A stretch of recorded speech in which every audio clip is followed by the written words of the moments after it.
Hello there, everyone. I am your host, the Sea Monster, and I welcome you all to part 2 of my essay video series on the Wolfman, the 2010 remake. So first things first, a recap. Back in part 1, we went over the film's story, we talked about its thematic core and its character work, and we discussed how it all holds up. Now for this part, we're going to talk about how the film holds up in terms of its werewolf sequences, as well as how it holds up on a technical level, from its special effects to how it's shot, and so on. Then when it is all said and done, we will assess the film as a whole for an overall conclusion. So, now that we've gone over what we are about to do here, why don't we get into it, shall we?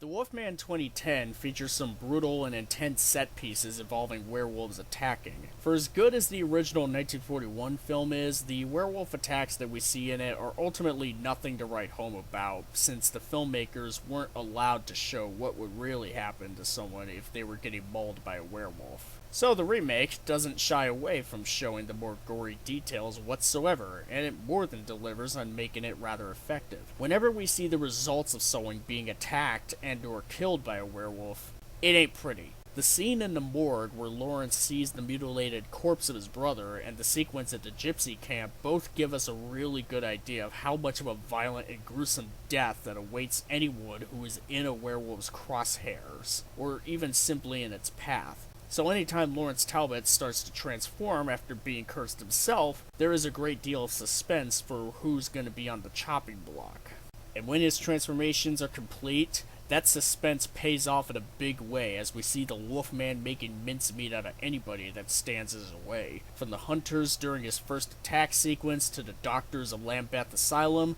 to random civilians in a trolley who all experience some very gruesome deaths, especially in moments such as when the Wolfman munches on the innards of one of Dr. Honegger's assistants. These sequences also manage to incorporate some fairly amusing moments of dark humor, from the Wolfman tearing a hunter's arm off, which then fires his gun post-dismemberment, to Honegger being thrown out a window and being impaled on the spikes of the asylum's steel fence, which was foreshadowed by him making an earlier comment about how unbelievable it would be for him to sprout wings and fly out the window in light of stating that Lawrence's lycanthropy is all in his head. So basically, watching the Wolfman wolf out, one may say,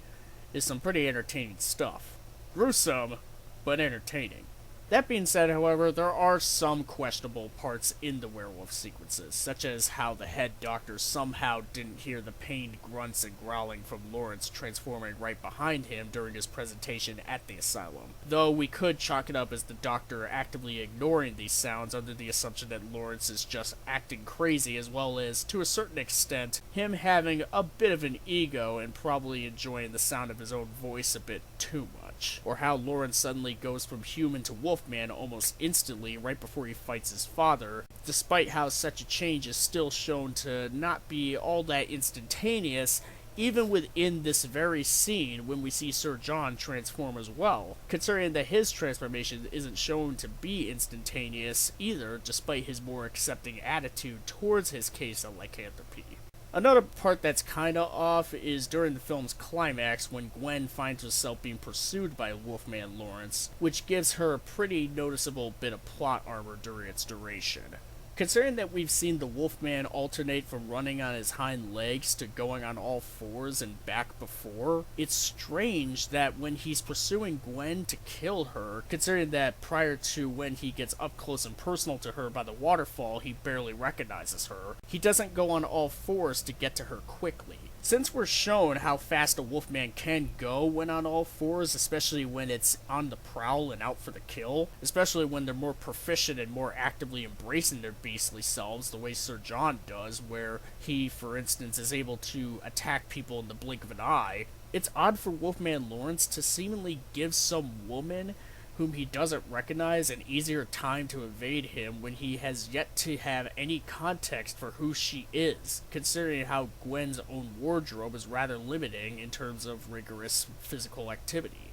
On top of this, even if we are to suggest that Wolf Lawrence had sustained too much battle damage and became too fatigued from his fight with Sir John to go on all fours, we've seen him still going pretty quickly, even on just his hind legs. So even at this point, he should have been able to catch up with Gwen sooner than he actually does once we take his speed versus Gwen's into consideration. And keep in mind, Lawrence Talbot knows who Gwen is, but his wolf form is almost a widely different entity that doesn't recall his human form's memories aside from what instinct would tell him, such as when he breaks out of Lambeth Asylum or when he battles Sir John. And he doesn't even recognize Gwen Conliffe right off the bat, but only until right at the very end when he corners her and she tries to reach out to Lawrence. I get that the film wanted to give us the emotional payoff of Gwen setting Lawrence free, which is still overall well earned and well executed, while also calling back to the 1941 film,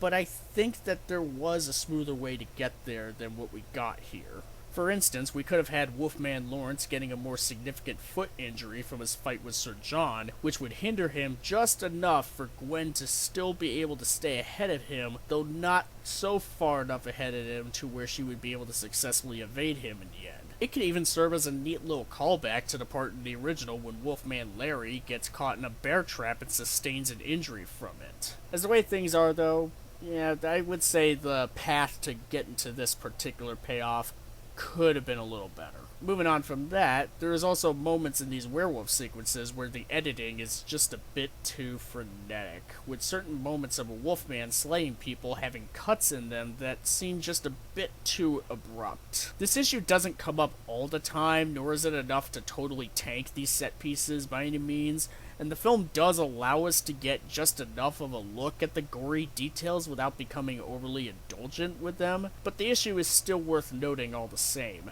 Perhaps certain production troubles may have had a hand in this film's editing being a bit choppy at points. Not making it a definitive claim here, but considering the film's production history, it does seem to hold some water at least. Anyways, moving right along, let's talk about the visual effects and makeup that are on display in this film. While there is CGI at play here that looks good for the most part, which would imply that there's some bits of CGI that doesn't quite hold up as well, especially when they involve a certain flaming werewolf, let's just say. The practical effects, especially the overall design of the fully transformed Wolfman done by the great Rick Baker, are downright amazing. In fact, I'll even go a step further and say that the Wolfman 2010 design, or designs rather, considering the twist revolving around Sir John, is my all-time favorite werewolf design. It takes what the great Jack Pierce made in the original and adds a sheer ferocity to every aspect of the overall design, making it all the more intimidating and monstrous.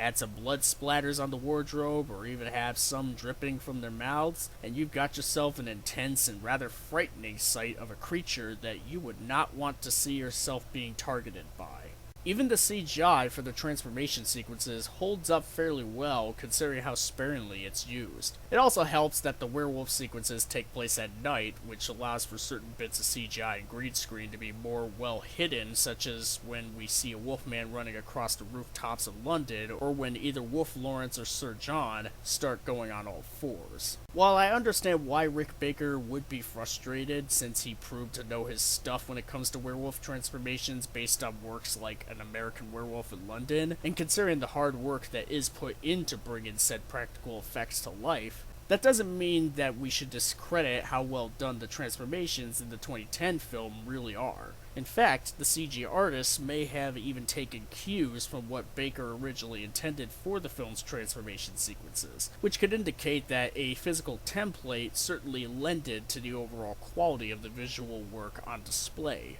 Now, if I had to nitpick just a little bit here, which may be tangentially related to makeup, I would have to point out the consistency, or perhaps lack thereof, of the bite marks that appear on certain characters, as they are meant to indicate whether or not someone is a werewolf. At first, when it's somewhat healed over, Lawrence still retains a bite mark from where the werewolf that attacked him did its work. which was shown to be a pretty bad bite. Later on, when he starts to wonder if the townspeople's superstitions and accusations of his lycanthropy may be valid after finding himself in a brief daze where he could hear Gwen's heartbeats and blood flowing from afar, Lawrence goes on to check up on his bite mark only to discover that it's all gone, indicating that the curse has fully settled into him. However, when Sir John visits him later on in Lambeth Asylum, he shows him the mark on his arm where a werewolf child bit him many years ago, implying that werewolf bite marks don't heal over completely and are therefore permanent.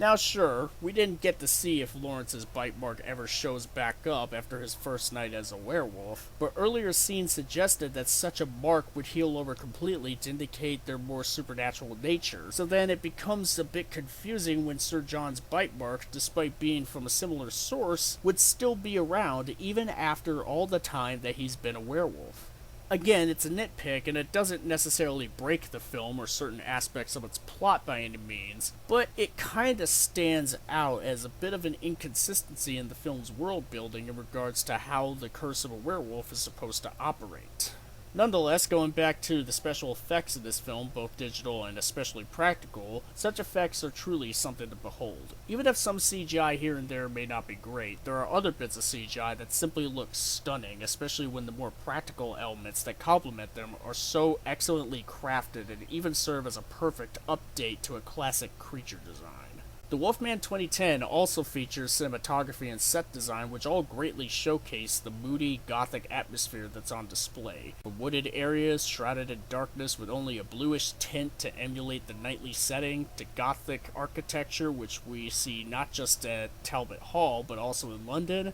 the look of the film greatly reflects the tone of the story while also doing it justice as a proper update to the 1941 film, such as how Talbot Hall is portrayed as old and even dilapidated in certain parts to reflect the dreary past regarding the Talbot family which it had seen over the years, to where it's also a reflection of Sir John being wrapped up in his darker side, while the living area is shown to be fairly well kept, reflecting what little humanity remains of him, which is the love that he had for his late wife Solana, whom he killed and whose death was what finally drove him to his descent as well as what fully drove his family apart. And so, Talbot Hall's destruction at the end of the film reflects the fall of the Shroud of Sir John, as well as the end of the Talbot bloodline due to its familial curse. Another instance of the film's great production value is the whole section where Lawrence is committed to Lambeth Asylum, showcasing a gloomy, grungy, cold atmosphere that does justice in portraying how unforgiving and creepy a place like that was during the late 1800s.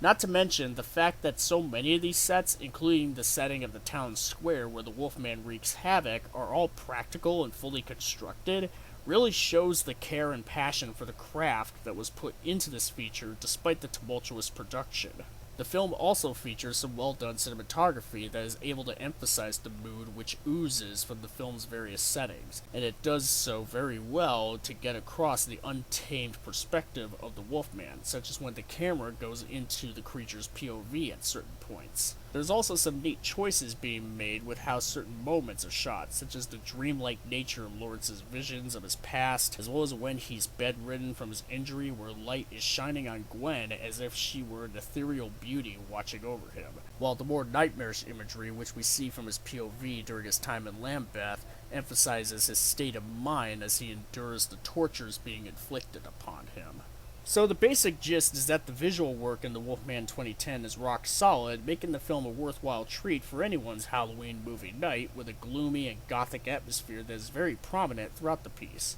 And the werewolf sequences, despite some parts that are pretty questionable, as well as some choppy editing here and there, are brutal, intense, and well crafted on a technical level.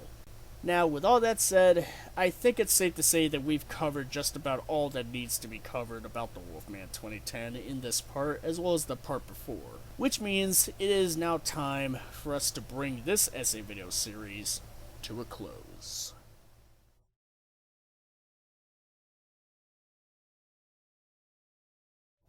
So it's safe to say that the Wolfman 2010 is very much a worthy reimagining of the 1941 classic of the same name that was dealt with a very unfortunate hand at the end of the day. From the well-done technical aspects, which lend to some viscerally entertaining werewolf sequences, to the compelling and overall well-executed story that pays a great deal of respect for its original counterpart while also carving out an identity of its own, the film stands as one of the better horror remakes out there, and even what I would call the definitive modern Universal monster movie. Sure, we have movies like The Mummy 1999 and The Invisible Man 2020, which could be argued as being better films, though that discussion may have to be saved for another time. But in terms of capturing the gothic and horror-oriented atmosphere and the tragedy of its original counterpart, The Wolfman 2010 pretty much fits the bill, and it's a good movie to boot. With this in mind, it does make the film's fate upon release all the more saddening. Perhaps if Universal had put just a little more faith in it, there could have been more of a chance for it to give the studio a better idea of what to do with their classic monster license, as opposed to them basically going the DCEU route of throwing everything on the wall and seeing what sticks. I understand that the film would have had an uphill battle at the box office in its initial time slot in October 2009 anyways, thanks to the Saw franchise still going on at the time, as well as Paranormal Activity first releasing back then and gaining a lot of hype and traction, but surely it would have had a better chance then as opposed to being dumped in February of 2010. Perhaps had this film been left in its initial time of release, it could have done well enough to encourage Universal to make more iterations of their monsters in a similar vein. Alas, we can only speculate and appreciate what we have here in this case because, despite the troubled production and despite its poor reception upon release, The Wolfman 2010 still stands as a solid film, and I certainly would recommend it to anyone who's missing out.